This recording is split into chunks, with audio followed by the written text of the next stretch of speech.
एक 19 साल की लड़की शाम के समय बाजार से अपने घर जा रही होती है। उसकी स्पीड थोड़ी तेज होती है क्योंकि उसके घर पे उसकी विधवा माँ अकेली थी। अब ये लड़की जल्दी जल्दी चल रही होती है और घर पे पहुंच जाती है। और जब ये लड़की घर पे पहुंचती है और घर के दरवाजे को खटखटाने वाली ही होती है कि उससे पहले ही इस लड़की के कान में कुछ अजीब सी आवाज़ें आती हैं। अब जब अजीब अजीब आवाज़ें आती हैं तो ये लड़की कान लगा के सुनती है कि ये आवाज़ें घर के अंदर से ही आ रही हैं। ये सोचती है कि घर पे तो खाली माँ है, ये अजीब आवाज़ें कहाँ से आ रही हैं। तो ये लड़की क्या करती है, चुपचाप से खिड़की के पास जाती है और घर के अंदर झांक के देखती है। तो पता चलता है कि इस लड़की की विधवा माँ उसके दोस्त के साथ में जो है संबंध बना रही है। इसकी विधवा माँ का एक दोस्त है जो कि अक्सर इसके घर पे आता जाता रहता है और अब इसकी माँ जो है अपने ही दोस्त के साथ में संबंध बना रही है। अब ये लड़की चुपचाप वहीं पे बैठ जाती है और सब कुछ नज़ारे को देखती है। इसके बाद उसके माँ का दोस्त वहाँ से चला जाता है। ये लड़की थोड़ी देर बाद घर के अंदर जाती है, माँ से कुछ भी नहीं बोलती, शांत रहती है। और अब ये लड़की हमेशा ये इंतज़ार करती थी कि कब उसकी माँ का दोस्त घर पे आएगा और वो उसकी माँ के साथ संबंध बनाएगा। जब भी उसकी माँ का दोस्त आता था तो ये लड़की बाहर जाके बैठ जाती थी और चुपचाप जाके देखती थी कि उसकी माँ के साथ कैसे संबंध बनाए जा रहे हैं। इस लड़की के मन में भी उत्तेजना जागती है। एक दिन क्या होता है दोस्तों, घर पे इसकी माँ नहीं होती, ये लड़की अकेली होती है और इसकी माँ का दोस्त भी घर पे आ जाता है। अब घर पे लड़की अकेली है, इसकी माँ का दोस्त भी घर पे आ गया। इन दोनों के बीच में बातें होने लगती हैं और जब बातें होने लगती हैं तो इसकी माँ का दोस्त इस लड़की से कहता है कि मैं तो यहाँ पे तुम्हारी वजह से आता हूँ, अगर तुम्हारी माँ से मैं बात नहीं करूँगा तो वो मुझे घर पे आने नहीं देगी, मुझे तो तुम ज़्यादा अच्छी लगती हो। लड़की को ये वाली बात बहुत ज़्यादा अच्छी लगती है। इसके बाद ये आदमी क्या करता है, जब भी मौका मिलता था माँ के साथ संबंध बनाता था और जब मौका मिलता था तो बेटी के साथ संबंध बनाता था। लेकिन दोस्तों इश्क और मुस्क छुपाए नहीं छुपते। एक दिन इसकी माँ को ये पता चल जाता है कि इस आदमी का संबंध उसकी बेटी के साथ भी है, जिसकी वजह से घर में कलेश होते हैं और कलेश होने के बाद एक कत्ल होता है। और उस कत्ल के बाद दोस्तों कुछ ऐसा होता है जो किसी ने सोचा नहीं होगा। दरअसल लाश को कुछ इस तरह से छुपाया जाता है, किसी को उसके बारे में कुछ पता ही नहीं चलता और जब लाश मिलती है तो पूरी सड़ी गली हालत में होती है जिसमें कीड़े लग जाते हैं और कातिल को पूरे 2 महीने बाद पुलिस पकड़ती है। अब इसके बाद दोस्तों आज की कहानी में यही जानेंगे कि आखिर कातिल के पास पुलिस 2 महीने बाद कैसे पहुंची, कत्ल कैसे हुआ, किसका हुआ। दोस्तों कहानी शुरू करूंगा उससे पहले मैं बस आपसे यही कहना चाहूँगा कि अगर आप मेरे चैनल पर नए हैं तो चैनल को जल्दी से सब्सक्राइब कर दीजिएगा ताकि रोजाना रात को 8 बजे मैं आपके लिए एक सच्ची घटना की कहानी लेकर आ सकूं। नमस्कार दोस्तों, मैं गौरव शर्मा और आप देख रहे हैं गौरव शर्मा सफ़र। दोस्तों आज की जो सच्ची घटना मैं आपको सुनाने जा रहा हूं, ये सच्ची घटना शुरू होती है मध्य प्रदेश के सागर जिले से और सागर जिले का ही एक थाना लगता है, थाना खुरई। खुरई थाना क्षेत्र के अंतर्गत एक जगह लगती है जिसका नाम है सहोदरा राय। सहोदरा राय में एक महिला रहती है जिसका नाम है ममता अहिवार। ममता अहिवार की उम्र 45 साल के आसपास है। ममता अहिवार अपने घर में अपने 2 बच्चों के साथ रहती है जिसमें एक बेटा है, एक बेटी है। ममता अहिवार की एक बड़ी बेटी भी है जिसकी उसने पहले ही शादी करा दी है, जो कि गंजवा सौदा में अपने पति के साथ रहती है। और जो ममता अहिवार का पति है वो बहुत पहले मर चुके हैं, इसीलिए ममता अहिवार के ऊपर ही उसके घर की पूरी जिम्मेदारी होती है। घर का खर्चा, पूरी जिम्मेदारी, बच्चों की देखरेख, सब कुछ ममता अहिवार के ऊपर थी। और इस सबको पूरा करने के लिए ममता अहिवार क्या करती है, मेलों में, पार्टियों में डांस करती है और डांस करके जो भी पैसा आता है उसी से अपने घर का खर्चा चलाती है। 1 अप्रैल 2026 की बात है। ममता अहिवार अपने दोनों बच्चों से कहती है कि बेटा मैं करेली के मेले में जा रही हूँ, तुम दोनों ऐसा करो बड़ी दीदी के घर पे चले जाओ क्योंकि मुझे मेले में 3 से 4 दिन का समय लग जाएगा। तुम लोग यहाँ पे क्या करोगे, तो ऐसा करो तुम लोग दीदी के यहाँ पे चले जाओ, मैं जब भी आऊँगी तो मैं फ़ोन कर दूँगी, तुम लोग आ जाना। इसीलिए 1 अप्रैल 2026 को ममता अहिवार और उसके दोनों बच्चे क्या करते हैं, घर से निकल जाते हैं। घर का ताला लगाते हैं और जो चाबी है वो माँ के पास रहती है, यानी कि ममता के पास।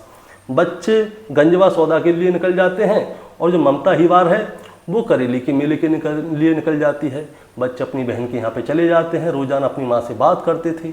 1 तारीख, 2 तारीख, 3 तारीख, 4 तारीख तक तो बात होती है, लेकिन 5 तारीख को माँ का जो है मोबाइल स्विच ऑफ हो जाता है। इसके बाद बच्चे बार बार मोबाइल पे फ़ोन करते हैं, उन्हें लगता है कि शायद मोबाइल स्विच ऑफ हो गया होगा, बाद में खुल जाएगा, लेकिन मोबाइल ऑन नहीं होता। 6 तारीख आ जाती है, 7 तारीख आ जाती है, बच्चों को चिंता होती है कि भाई माँ का मोबाइल स्विच ऑफ क्यों है, लेकिन मोबाइल ऑन नहीं होता। तारीख आती है 11 तारीख को बच्चों को उनके गांव से फ़ोन आता है। जो उनके पड़ोसी हैं वो कहते हैं कि तुम्हारे घर में से अजीब सी बदबू आ रही है, जरा तुम घर पे आ जाओ। अब जब अजीब सी बदबू वाली बात आती है तो बच्चे क्या करते हैं, वो 11 तारीख को ही अपने घर पहुंच जाते हैं। और जब वो घर पे पहुंचते हैं तो वो देखते हैं कि घर के बाहर ताला लगा हुआ है, जो कि उनकी माँ ने लगाया था, उसकी चाबी माँ के पास है। अब बच्चे घर के नज़दीक जाते हैं तो अजीब सी बहुत तेज़ बदबू आ रही होती है। बच्चे पीछे हट जाते हैं, वो फिर से अपनी माँ को फ़ोन लगाते हैं, माँ का मोबाइल स्विच ऑफ है। अब बच्चे क्या करते हैं, सीधे ही थाने पहुंच जाते हैं और थाने में जाके अपनी माँ के बारे में सब कुछ बताते हैं। वो बताते हैं कि साहब हमारी माँ का नाम है ममता अहिवार, जिसकी उम्र 45 साल के आसपास है। 1 अप्रैल 2026 को वो घर से निकली थी करेली के मेले के लिए। 5 तारीख तक हमारी उनसे बात हुई थी, लेकिन 5 तारीख के बाद से उनका मोबाइल स्विच ऑफ है। और अब हमें गाँव से फ़ोन आया था कि घर में से बहुत तेज़ी से बदबू आ रही है। साहब ऐसा ना हो कुछ गलत हो गया हो, आप हमारे साथ ज़रा हमारे घर चलिए। पुलिस की टीम क्या करती है, सीधे ही बच्चों के साथ उनके घर पे जाती है। घर पे जाते हैं तो देखते हैं कि घर के बाहर दरवाजे पे ताला लगा हुआ है। पुलिस वाले जब घर के नज़दीक जाते हैं तो बदबू जो है बढ़ती हुई जाती है। और जब बदबू बढ़ रही थी तो गांव के बहुत सारे लोग वहाँ पे आके खड़े हो जाते हैं कि पुलिस की टीम आई है, घर में से बदबू आ रही है, क्या बात हुआ है। अब गांव वालों की मौजूदगी में पुलिस वाले जो हैं घर के ताले को तोड़वाते हैं। ताले को तोड़वा के गेट को खोला जाता है और जैसे ही गेट को खोलते हैं तो गेट के अंदर से अजीब सी गैस निकलती है, जिसमें बहुत तेज़ी से बदबू आती है। गांव वाले, पुलिस वाले सभी लोग पीछे हो जाते हैं क्योंकि बदबू बहुत तेज़ थी। इसके बाद पुलिस की टीम जो है घर के अंदर प्रवेश करती है। घर में तेज़ी से बदबू आ रही होती है, लेकिन कुछ समझ में नहीं आता कि ये बदबू आ कहाँ से रही है। किचन में जाया जाता है, टॉयलेट में जाया जाता है, कमरे में जाया जाता है, कहीं से कुछ दिखता ही नहीं है, लेकिन बदबू आ रही है। तभी एक पुलिस वाले की नज़र जो है घर के अंदर रखे हुए एक बेड पे जाती है। बेड जो है बॉक्स वाला था। अब उस बॉक्स को खोल के देखा जाता है और जब बॉक्स को खोल के देखा जाता है तो उसके अंदर एक लाश होती है जो कि बुरी तरह से सड़ चुकी होती है। उसमें कीड़े पड़ गए होते हैं, पूरा जिस्म जो है वो काला पड़ चुका होता है। जो लोग उसे देखते हैं वो लोग पीछे हट जाते हैं, उन्हें उस लाश को देखा नहीं जाता कि ये अजीब सी लाश किसकी है। सभी लोग पीछे हट जाते हैं। लाश को बाहर निकाला जाता है, चेहरे की पहचान हो नहीं पाती। अब बच्चों को लाश दिखाई जाती है कि क्या तुम जानते हो ये किसकी लाश है। अब बच्चे देखते हैं पहले चेहरे को, चेहरे से कोई भी पहचान नहीं हो रही थी, लेकिन जब कपड़ों को देखते हैं, जो गहने पहने हुए थे उन गहनों को देखते हैं तो बच्चे तुरंत पहचान जाते हैं कि ये कोई और नहीं, उनकी माँ ममता अहिवार ही है। बच्चों का रो रो कर बुरा हाल हो जाता है। पुलिस की टीम क्या करती है, लाश को पोस्टमार्टम के लिए भेज देती है और फिर फॉरेंसिक की टीम बुलाई जाती है, FSL की टीम बुलाई जाती है, डॉग स्क्वाड बुलाए जाते हैं। सभी लोग वहाँ पे जांच पड़ताल करते हैं, लेकिन पुलिस के हाथ पे कुछ भी नहीं चढ़ता। इसके बाद आसपास के जितने भी CCTV कैमरे हैं उन सभी CCTV कैमरों को देखा जाता है, उनमें भी कुछ पता नहीं चलता। बस पता चलता है कि ये 4 अप्रैल 2026 की सुबह ममता अहिवार जो है वो एक ऑटो से आती है अकेले और अपने घर की ओर चली जाती है। उसके साथ कोई भी नहीं होता। मोबाइल भी स्विच ऑफ हुआ है तो 5 तारीख को हुआ है। अब पुलिस वाले क्या करते हैं, ममता अहिवार की कॉल हिस्ट्री निकालते हैं। वो किससे ज़्यादा बात करती है, कहाँ कहाँ गई थी, आखिरी बार किससे कॉल पे बात हुई थी। और जब ये सब कुछ निकाला जाता है तो एक आदमी का नाम सामने आता है। उस आदमी का नाम है सुरेंद्र अहिवार, जिसकी उम्र 32 साल के आसपास है। बच्चों से पूछा जाता है कि ये सुरेंद्र अहिवार कौन है, तो बच्चे बताते हैं कि सुरेंद्र जो है उनकी माँ का मैनेजर है। सुरेंद्र ही माँ के लिए प्रोग्रामों की पूरी बुकिंग करता था, कहाँ जाना है कहाँ नहीं जाना सब कुछ सुरेंद्र के हाथ में ही था। और सुरेंद्र ही उनकी माँ को करेला के मेला में लेके गया था।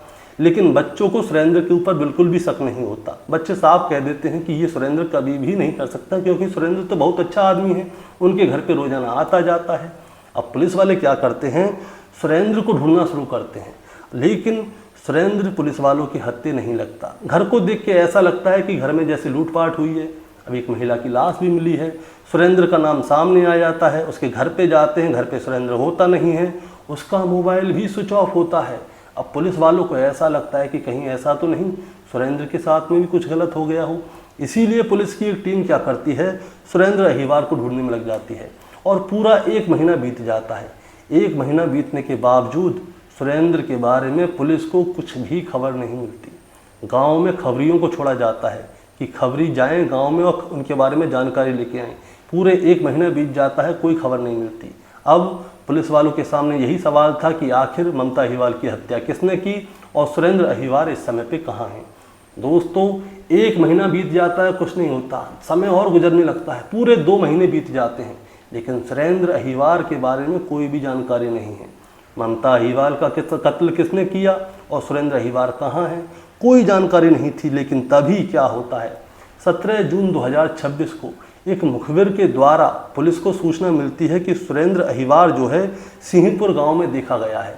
इसीलिए पुलिस वालों की टीम क्या करती है, 17 जून 2026 को ही सिंहपुर गांव में पहुंच जाती हैं और सुरेंद्र अहिवाल को ढूंढना शुरू कर देती हैं।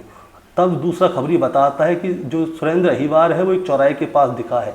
पुलिस की टीम जाती है और वहीं पे जाके सुरेंद्र अहिवाल को गिरफ्तार कर लिया जाता है और गिरफ्तार करके सीधे ही थाने लाया जाता है और थाने में लाते ही उसे बैठाया जाता है और फिर सामने बैठाते ही उससे प्यार से बात नहीं की जाती, उससे तुरंत ही सख्ती से बात की जाती है। और जब उससे सख्ती से बात की जाती है तो सुरेंद्र अहिवाल जो है अपना जुल्म, अपना गुनाह कबूल कर लेता है। वो कहता है कि हाँ जी, मैंने ही ममता अहिवाल की हत्या की है। अब उससे पूछा जाता है कि तुमने ममता अहिवाल की हत्या की तो क्यों की। तब जाके सुरेंद्र अहिवाल जो है पूरी कहानी शुरू से लेकर आखिर तक बताता है।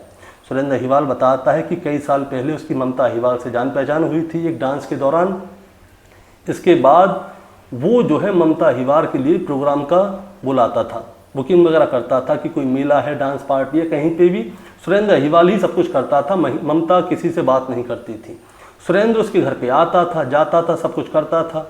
ममता विधवा थी, उसको भी एक सहारे की ज़रूरत थी। इसीलिए सुरेंद्र और ममता के बीच में संबंध बन जाते हैं। और जब संबंध बन जाते हैं तो सुरेंद्र क्या करता था, जब भी उसे मौका मिलता था वो ममता के घर पे जाता था, संबंध बनाता था। या कहीं प्रोग्राम पे हम बाहर जा रहे हैं तब भी संबंध बनाते हैं। करेला के मेले में गए थे, वहाँ पे भी इन दोनों ने संबंध बनाए थे और कोई परेशानी नहीं थी, सब कुछ बहुत अच्छा चल रहा था। लेकिन ममता की एक बेटी है जिसका नाम है हरियाली अहिवाल, उसके ऊपर सुरेंद्र की नज़र लग जाती है। उसकी उम्र तकरीबन 19 साल के आसपास थी, लड़की देखने में बहुत खूबसूरत थी। लेकिन सुरेंद्र को ये वाली बात नहीं पता थी कि जो उसकी बेटी है 19 साल की, उसने सुरेंद्र और अपनी माँ को एक साथ संबंध बनाते हुए देखा है। बेटी क्या करती थी, जब भी सुरेंद्र घर पे आता था उसकी माँ के साथ संबंध बनाने के लिए, तो बेटी जो है छुप जाया करती थी और खिड़की में होके झांकती थी कि ये दोनों किस तरह से संबंध बना रहे हैं। बेटी के मन में भी उत्तेजना जागती थी, वो भी संबंध बनाना चाहती थी। एक दिन घर पे कोई नहीं था, सुरेंद्र घर पे आता है और जब वो घर पे आता है तो बेटी की उससे बातचीत होती है। तो सुरेंद्र कहता है कि मुझे तुम ज़्यादा पसंद हो ना कि तुम्हारी माँ, मैं तो तुम्हारी वजह से ही घर में आता हूँ, अगर तुम ना हो तो मैं तुम्हारे घर पे भी नहीं आऊँ। ये वाली बातें बेटी को अच्छी लग जाती हैं। घर पे कोई था नहीं और जब कोई नहीं था तो सुरेंद्र और उसकी 19 साल की बेटी ये दोनों संबंध बनाते हैं। इसके बाद जब भी मौका मिलता था, घर पे कोई नहीं होता था, तो सुरेंद्र घर पे जाता था और उसकी 19 साल की बेटी के साथ संबंध बनाता था। अब दोस्तों होता क्या है, एक दिन सुरेंद्र जब उसकी बेटी के साथ संबंध बना रहा था तो उसने क्या किया, संबंध बनाते समय अपने मोबाइल से फ़ोटो खींच ली और उसकी बेटी को दिखाया। बेटी ने कहा कि मोबाइल से इस फ़ोटो को डिलीट कर दो, कहीं ऐसा ना हो कि माँ देख ले। तो सुरेंद्र क्या करता है, फ़ोटो को डिलीट कर देता है।